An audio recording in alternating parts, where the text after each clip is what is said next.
Wahai du haina haina khujai du ta paikatuni yengi.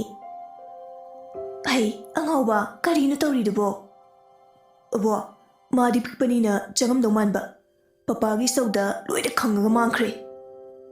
Ngan bana.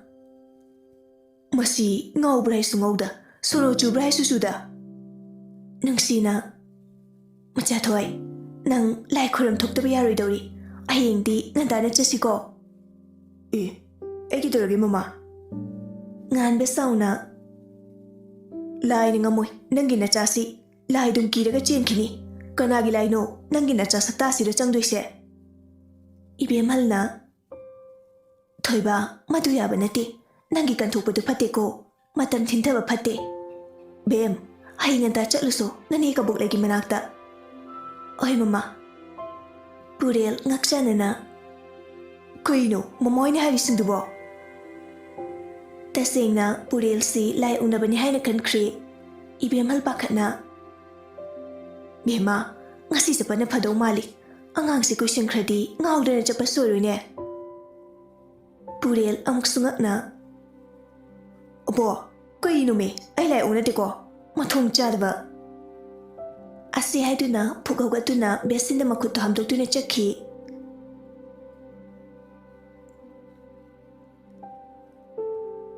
Somda thoibisu chak toklaba matung changak tuna study table mamangda phamduna novel ama kanna pari thawai changna pari pana mapido amuk su deithoi chanu tapna machagi haimai du table du ta thamlaga ichasana kahi pari no atu pukning changna pari du bo mama novel ama paramani yam nungsiye Kamay dorino ne, isa na mikipi takay pari dubo. Mama, nupado yam nangoksa na ba? Ato ka nupido puti yam nanungsisa ba? Ato ka nungsiba wahay di ahay bahita ba? Karim na ba wahay kaya na nupido ki asaw bohem ba? Nupado na magi kongtang kuding ina do na leki. Ato po, jahi amagi matung dadi. Nupado, nupido ki mamang da lep kidre. Nupido amuksu nungay ragdre. Masu nungtigi thengna dabani na thamoida karino madi fawba horabani. Adubu lakmalagdrabaduda mamanaba amada hangbada mado leiramdre.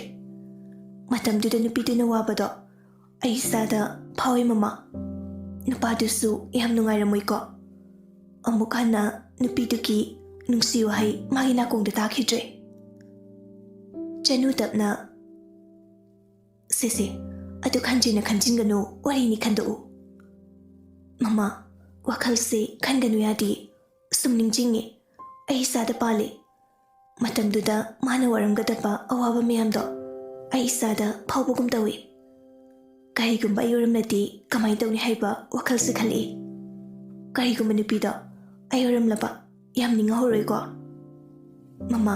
mama su khalune kahigumba nupido mama oiram bathokladi mama kaidawni aduga matamduda mama gi thamoida kai phawbane Asingba chumba ayonda thokpo iramnabadi aisu angawba oigani ningba yamna kaigani punsida khangamdaba awaba kayana tungi punsida sagonuduna legani thabina mu mama nupiduna haye malemsidagi mangkiduna taibanggi awanungai tungoineduna taibangdagi thadokwi thoklabadi nupaduga nupituga thungnagadra Chanu mamonok na machagi makokta nanbiduna. Ichasanabu thamoyam na sokrabrane. Thoibi tapna mamagi mathada na thaduna. Aidi thamoy kaibaki wari pabase hekta kapningi. Moina phawronggadaba China mayamdo aingonda phawbugum tawi. Mama, asengba nungsinabase kainabase yam wabra. Isasanabu nungsibaga leirabrane asukupthane hanglisibo. Leiteda mama, adu hayoba mama, se nungsibase yam wabraba. Adudine nang papada hangudana. Os, mama, seba amta hayoba, ayam khangningi haiba. Chanu tapna macha bukon sinbiduna. Mama haige, Nungsibase yamna wai. Amaromdana yamna nungai. Nungsibana pumnamakpu maithiba piba ngami. Nungsibana ikaithibi ohenbasu ngami. Pumnamaktagi phongdoktaba nungsibasini heli waba. Nungsinabada thamoi ani yanarabadi pumnamaktagi nungsibana ngamgani. Adubu thamoi amakhakna nungsiba thamoi amani karisu khandraba. Nungsiriba pumnamak arembani. Aduga khambanba yaudraba nungsibado nungsiba semba yade. Nungsibagi tangkakta khambanba haise sidi nungsibagi ahanba khudamni. Aina nangsi nungsi haiba khangdringe khambanba hana khanglakani. Adugi matung apambagi ithil amuk lakani. Nungsinaribasingda apamba yaudaba haunade. Apambagi mathangi simthon nungsiba haiba amuk lakadoribani. Aduga pamuba. Wahi mayamsina punsilaga nungsiba haiba wahise semakpani. Nungsibana miyoi kaya amasu ngaubu oheli. Nungsinabada akiba pakhatba amata leite. Nungsibase ꯑꯩꯈꯣꯏꯅ ꯌꯦꯡꯕꯗꯗꯤ ꯌꯥꯝꯅ ꯐꯖꯕ ꯄꯣꯠꯁꯛ ꯑꯃꯒꯨꯝ ꯃꯥꯟꯒꯅꯤ. ꯃꯤꯠꯅ ꯎꯕꯗ ꯐꯖꯔꯕ ꯄꯣꯠꯁꯛ ꯑꯃ ꯑꯣꯏꯅ ꯎꯔꯕꯁꯨ ꯊꯥꯡꯖꯤꯡꯂꯨꯔꯕ ꯇꯨꯡꯗꯗꯤꯅꯦ ꯇꯤꯡꯈꯪꯒꯤ ꯂꯝꯕꯤ ꯉꯥꯛꯇ ꯑꯣꯏꯔꯝꯒꯅꯤ. ꯍꯨꯟꯗꯣꯛꯄꯁꯨ ꯌꯥꯗ, ꯆꯪꯁꯤꯟꯕꯁꯨ ꯉꯝꯗ. ꯃꯌꯥꯏꯗ ꯏꯔꯥꯛꯅꯕ ꯀꯌꯥ ꯑꯃꯁꯨ ꯌꯥꯎꯗꯕ ꯅꯠꯇꯦ. ꯃꯥꯏꯊꯣꯡꯗ ꯐꯖꯔꯕ ꯃꯤꯁꯛ ꯑꯃꯒꯤ ꯁꯛꯂꯣꯟ ꯂꯧꯔꯕꯁꯨ ꯊꯃꯣꯏꯗ ꯃꯍꯨ ꯄꯨꯕ ꯂꯤꯟ ꯑꯣꯏꯔꯝꯕꯁꯨ ꯀꯌꯥ ꯑꯃꯅꯤ. ꯋꯥꯍꯩ ꯋꯥꯇꯥ ꯐꯖꯔꯒ Masi thamoi sengi haiduna khandokpati langani. Ching marakta phau yanbagumbani. Khara khasiti yawi. Afaba leirambagi phattaba leirambani. Phajaba leirambagi athiba masak khandokpa ngambani. Karigumba athiba ngakta leiramaba phajaba khandokpham ngamloi. Asuna tauna thamoi sengdaba khara khasiti adum yawi. Mama, nungsibase yam sathi ko. Yam sathi. Nungsibada khudi thidanaba hotnagadabani. Oi mama. Isabu ningjabaga leirabrane. Leiradi mamada hayu. Thoibi tatu mamada inglai. Hayuni. Mamada karimta koiganu. Mama macha walonaba phateko. Nangi papada haidokpa ikaiba wado mamada haigadabani. Ichana thangba khongthangda mamana lali chumi haibado haigadoribani. Aduna ichagi tungi punsida yaiphabu oigani. Oima, ichasana tumdribo. Dynalna maningdagi hairapani. Thoibi haige haiduna kathuklamba mayada umchinki. Kari matawbu kaubagi aduktan kaibadi. Thoibi mamagi mathadagi tapna tholaktuna mapadi yingduna hairi. Tumdri papa. Dynalna. Pungse thengene potharodana. Ay, potharodane papa. Aidi nama halaktabaduda ichakadaba jatno khandana lainine. Chanu agatuna kankhaldu thadabi thoibisu tapna hipthaki. Jasna, good night. Good night papa. Dynal tapna machagi laipakta chupirami. Mangforuko. Asi haram laga thokre mama mapadu machagi thongdunga salamduna. Thoibi tumthaba yada hagatuna novel panaba tawri. Sum parambadagi tumthakre.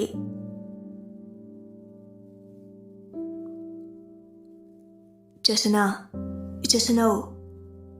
Dynalna machagi masadu nomduna korokpani. Suna, sisi, awalose. Thoibi mamitapna pangduna yamtanna makholgadu isisiduna. Papa, pungke tarage. Taruk makai tarine. Thoibi tapna hogatli aduga champaldu tongduna washroom le changki. Dynal tapna machagi phamungdu loisinbi. Thoibi su ngaki matung tholei. Dynalna Tholoko aduga makada pupuiga leramage. Ay papa. Thoibisu mamaidu cream ama taisilaba matung makada kumtharai. Ritana. Lao apu hoina harabani. Joina. Hayengdi lai khuramba chakadabani. Pupu kana no. Ihe ekhoi loina maknidana. Papa bra. Yawini. Hayengdi thabak sindra. Daniel nokmi machadi yengduna lei machagi harauba wahaidu tari Thoibi machinga tumthuklaga college lauba mathang chana laktaba Daniel nokmi Icha sanadi papada yamna waruri sat oire Joyna Nang papadi thabak ni hina luja tawrini Macha sanagasi kemta nungsidabra khangdine Chanu namu Nang papagi wapu Aisu sana nungsidibani ne Adubu thabak ni yada tawrini Tu amuksu thabak ni henbei wa haire Aima Aingwandagi thabak ni hina tangbra khangde Icha sanadagi hina tangba atai pochak amta leite ko Taningde Thoibi machinda paiduna leiki mataududa Daniel changsinduna Sisi papani ichagi apple inge Thoibi mamaidu leitukduna leiki Daniel machagi mamangda phamduna Papalanjari matung amukhanna ichabu mirayaroi Se papani ilise chathoba Thoibi handakti mayadu tapna kathorai Daniel nokmi Machadi apple do pis masama ili Rita nokmi Kaithel daga thokluba yaba nateda Potyon bisingduna Rita nangina sudu pura une masaktu nungsi sinabu gyan gataba zat nateda Joyna Adubudi Joy egi isunidana Rita egi isunabu masakti haibro Thoibi namu Apo pupu Ayam ikai ko Chanu nokmi Sidabu kai kai ningai leke Daniel namu Mani asing bachum haibabu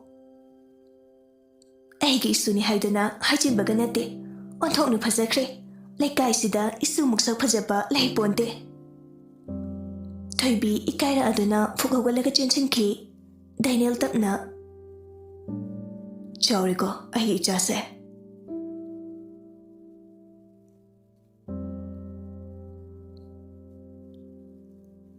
Tum haugalakpada purel kada leiramdabaki imungdu nganbana lan tawri Aina haidro nachasi yamna fatra haidana Sidagi sum henjalakidani yam watli Nacha nupadu warakpa matamdadi aibu phattaba tahankidai Haujiti kai sare Mana aning bangakani imungsida chatharise Nungsi mapurebada kirup yengduna lei Ibyamalna Ai thoiba Sauraga pagadaba nate kari kadai leibano haibado thisine nangbo Mamasune nasudu manghanbada yaurise Ahin kadai chatlibano hurama chatlibra khangba nate Yam sauri ngasidi nganba mana paiba yadre Nungsi macha thiba phangdaba kiga mapurebagi akanba wahaiduda mapuni nungsiduna mapira chelai Macha thoi Nambu kyan khasik torasu taro kai torake Tari, nangi nachadu gyan tagadaba yam watli Ma angang macha haina thangduna tambiriba matam oriye Ichado heloine chonba soidana oiramniye Ibyamal namu Nani episode kauraga amuta lai khrum thoktaba yaruidorine Nganba sauna Karigi laino oiru pairudaba thabak yam tawno Ariyambada nacha sinagadaba matamda lai yengba chatlaga laino Madunane kemta kanaba poroi Laina chenba ngamgadaba nacha nate nangi nacha na sengadabane Ibyamalna Thoiba nangbu magi marupsingda hangni haibadu hanglabra haiwane Khangdi loina hari Nganba sauna sordu pipi kamduna lei Macha thoi nangbu yumda halu kai torage Taningdiko kapsinarakanu swaida Mabu ngarangda ingawngawna kada changkibanine Changi yam changi Laktu lakisanu Makhungna makula ama thudike khangningasidi Tanjaduda sumangda gari ama thauchilakhi Gari makolduda ahumdu praprak chenthorei Purelsu mamai mami ipompomna uiri changami Nganba thainaki machingdu laktuna Praprak changtuna machagi mamaida safukana thajali Purel mamit mana itak-takan yenglae. Asuk uktaba. Asi haiduna amuk sudhajale. Ayo, nangay ni sasay. Ha, nachindu ko mo. Nungsi kaplaga. Dada, ichada pugan o. Ato kisaru, aywan na puo. Ngan ba sauna nungsi yenglae. Purel su mapadatap yenglae.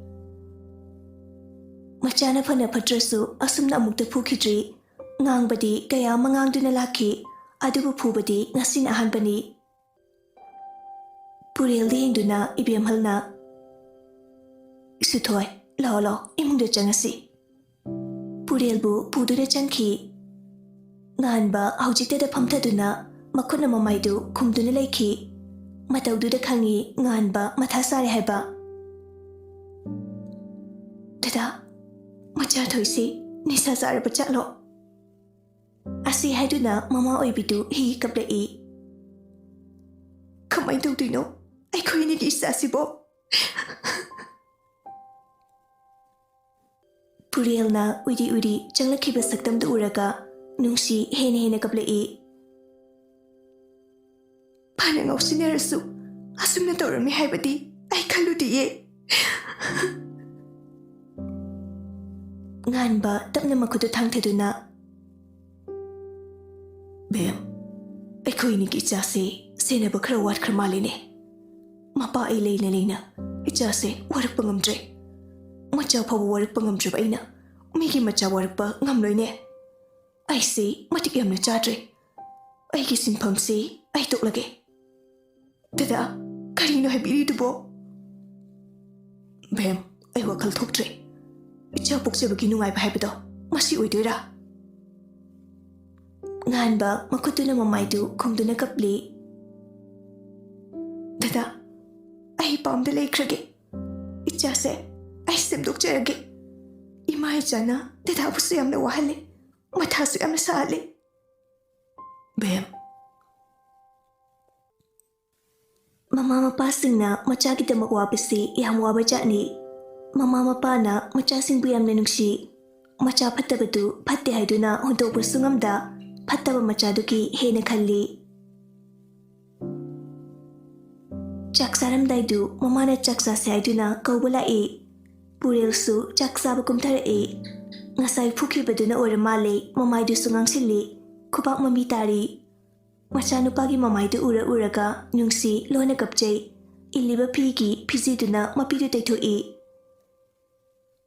Ibem haltapna Masuthoi charodana Purel wangang de chaktu khajiksaduna hawatuna thokhi Nungsi haujikta makhol thokna kaplai Ngasidi kanasu saksanadre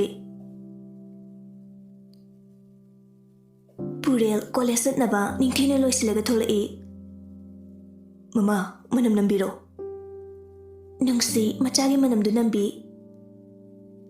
Mama, pisa kita pirakira. Nungsi peri.